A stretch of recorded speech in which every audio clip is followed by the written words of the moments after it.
Monique just wants the problem. She just wants the problem. It's pretty clear that she wants the problem.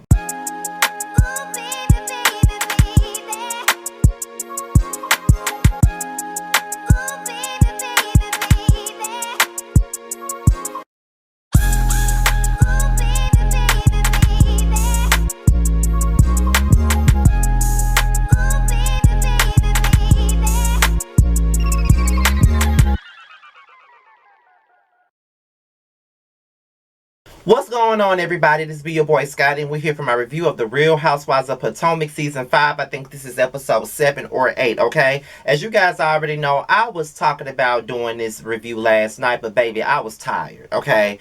I could barely, I was sitting there trying to watch this episode last night and was falling asleep. I couldn't do it. It was no way I could get through this review. But we're about to get right on into the mess, so let's get into it. So as you guys already know, last week, Candace found out some things about Michael, and she went to Giselle, and she discussed it with Giselle, and they both agreed that Ashley needed to know about the situation, okay? So they decided that they want to pull Ashley to the side away from everybody else, which is, the logical thing to do, to discuss it. Now, as they're pulling Ashley to the side to have a conversation, Monique is trying to figure out what they're doing. And my thing about Monique is this. If they're telling you that they need to have a private conversation with Ashley, just respect that and make do. You know what I mean? Like, if it's something that they want to talk about privately, that's on them. Why the fuck are you mad, and why the fuck do you care? It ain't got a goddamn thing to do with you, bitch. So why the fuck are you sitting up here getting mad because the bitch want to have a conversation? They're allowed to do that. Why you mad? You know what I mean? Like, I don't understand that, but to each his own, baby. To each his own.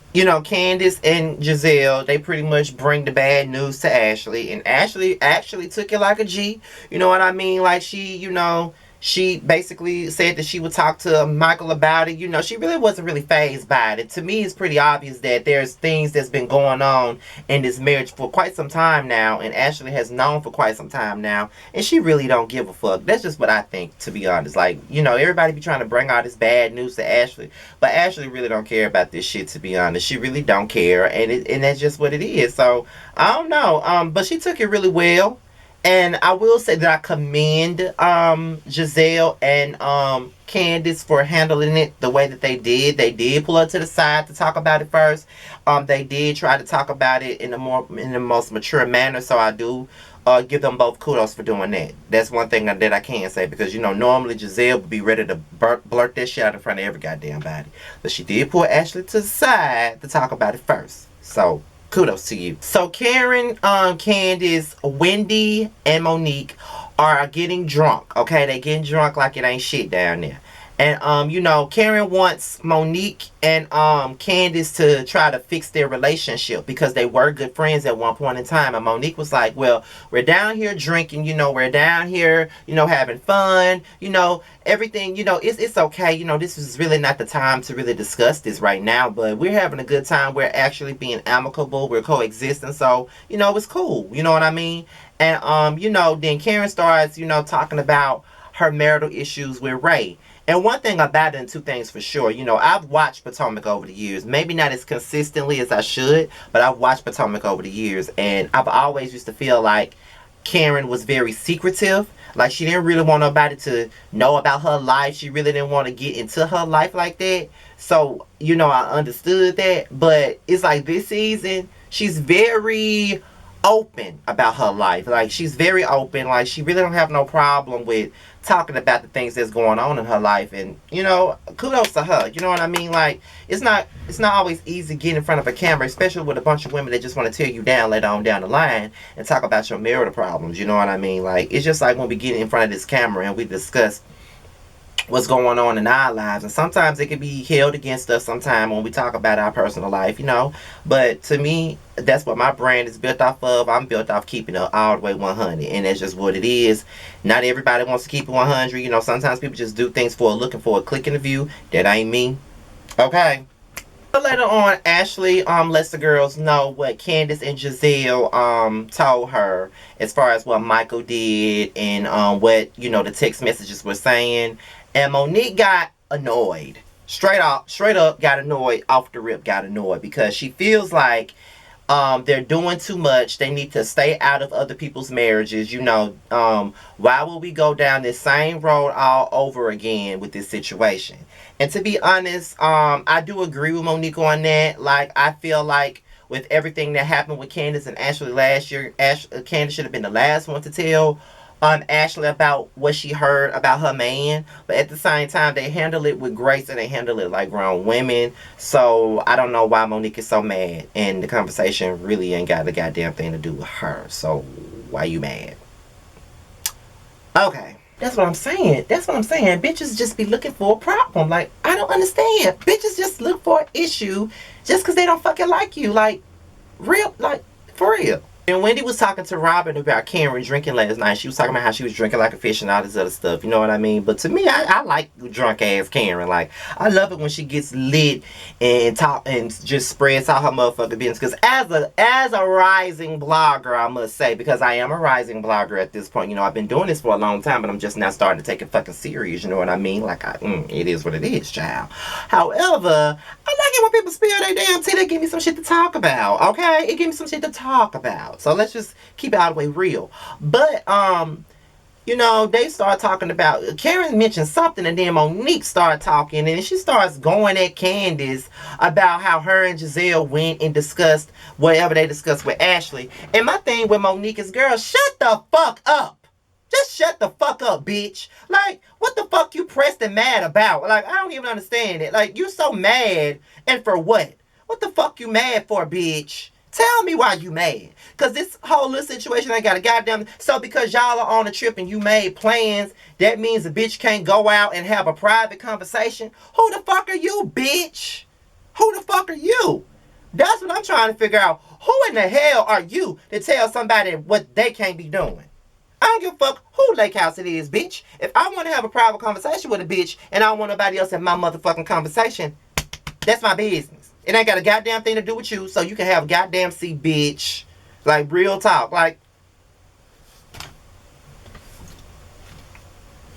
she irritated the shit out of me with that. Like, girl, are you serious? Like, the conversation really ain't had nothing else to do with her. And Candace walked away. And she did the right thing by walking the fuck away. Because I would have walked the fuck away. Because Monique wanted a motherfucking problem. At the end of the day, she wanted a problem. She wants to find any reason to come for Candace's neck. And that's just what it is. Girl, so girl, bye. You know what I mean? So girl, fucking bye. Like, talking about Giselle's not here for you to have a conversation. You already said something to Ashley about it, so now you're saying something to Candace. Girl, shut the fuck up. I don't give a fuck who you talk to about this shit. It's still stupid and just unnecessary. Shut the fuck up. So then, Monique gets surprised after the men arrive, and it's her birthday. Everybody was singing her happy birthday, and Candace stayed her ass upstairs, and rightfully so, because I wouldn't have brought my ass downstairs to wish her no happy birthday either. Fuck Monique. And so they started talking about, like, the parental issues that they all have, and Chris and Monique have had parental issues, and then Wendy and Eddie, they started talking about their issues with Eddie's parents or something like that. And it was sad to hear about how Wendy and Eddie are having these issues with, I think, Eddie's parents, and how they don't like their marriage and how they don't have anything to do with Eddie. And I just feel like at the end of the day, like, you can want what's best for your child, but when your child gets married, that's a whole nother ball game. They get married and have their own families, and at this point, you really don't have no say so in what goes on in their life. They're no longer under your roof. They have their own families. They're married. They have their own kids. There's nothing that you can say. And I'm 31 years old. I'm a single man. I don't have any kids. I don't want any kids. But at the end of the day, it's like, at this point in my life, my mother can't tell me anything. Like, I can come to her for advice. She can instill the values that she taught me in my head. But she knows that her Aquarius ass son is going to ultimately march to the beat of his own drum. No matter what she tells me, I'm going to do whatever the fuck I want to do. And I just feel like those old school parents, like Chris and Eddie's parents, they feel like they still have some say so. See, my mama is a 90s parent. You know what I mean? Like, she had me in 89, so I was brought up in the 90s. You know what I mean? So she that type of parent. Like, she wasn't as strict, but she was very protective in a sense, but she always tried to steer us in the right direction. But at the same time, she made it more comfortable to speak to her about certain things. Now, there were some things that I wasn't comfortable talking to her about, but there's some things that I was. So she always kept that line of communication open. So Karen did try to encourage them both to try to make things right and mend fences. Now, the husbands mimicked the wives, and that shit was fucking hilarious. But I think the one that did it that really got me was Chris. I think that Terrence agreed, because I just watched his review before I did mine. But I agree with Terrence on that. Chris was the best one out of everybody. He was. So, you know, everyone leaves, and I think Candace was getting ready to say bye to Monique, but Monique was acting like she was asleep. Being petty, just picking a fight, just being immature as she is. I never would have thought I would say that about Monique, but she's immature as fuck. Like, for real, for real. So, Ashley's in a car with her baby, and then she's in a confessional, and she's telling us how she confronted Michael about the situation that Candace told her about. He did say that a woman was touching him inappropriately. That's rich, considering that he touches men inappropriately, but that's neither here nor there. And on top of that, he said that it went to a place where he regrets it, that it got heated. He slept in the baby's room. She slept in the bedroom. So, you know, it's pretty clear that they are having issues. But I think that Ashley is embarrassed. But, you know, I just feel like she's not going to leave him. Like, she already pregnant now. So she's not going to leave his ass. She ain't going nowhere. Like, she's going to be unhappy. He going to keep cheating on her because she's letting herself be a doormat. But at the same time, we witnessed you for years talking about Ray. We witnessed you for years talking about Juan, and how you're staying in a situation with, how Robin was staying in a situation with Juan for financial reasons. Looks to me like you're doing the same thing with Michael. Everything that you accuse the other women of doing, you're now doing it. Sorry, but I had to call it out. It is what it is. You're doing the same thing you put these other women on the cross for. And it's unbecoming to me. It's not becoming at all. And then there were blog posts. More blog posts about Michael being in the hotel with somebody else in his boxers. So apparently he been fucking somebody else. I don't see why any of these people want to fuck Michael. He's not attractive. He's not an attractive old man. He's not. He's not an attractive older man to me. He's not even cute. Not nowhere near sexy. Okay? And I dated an older man. And I'm talking to an older man right now. And he fine as fuck to me. Still is. He can't believe it. I think he fine as fuck, but he is. Okay? But, no. Like, girl, bye. Like, no. I don't even see why. I don't know. But Ashley, girl, you're making yourself look like those women you talked about all these seasons. That may be why people just don't really see it for you. So it is what it is, child. But this is my review on the Housewives of Potomac. Be sure to like, rate, comment, and subscribe. Child, I gotta go back to the dentist a little bit later. It's like 9:56, so I gotta go to the dentist in about 3.5. Well, it's about to be 3 hours, child. So I gotta get up, get myself ready. Then I gotta do another video before I go to the dentist, child. So with that being said, you guys, I'm out here until my next video, which I will see today. I'll talk to you guys later. Peace out.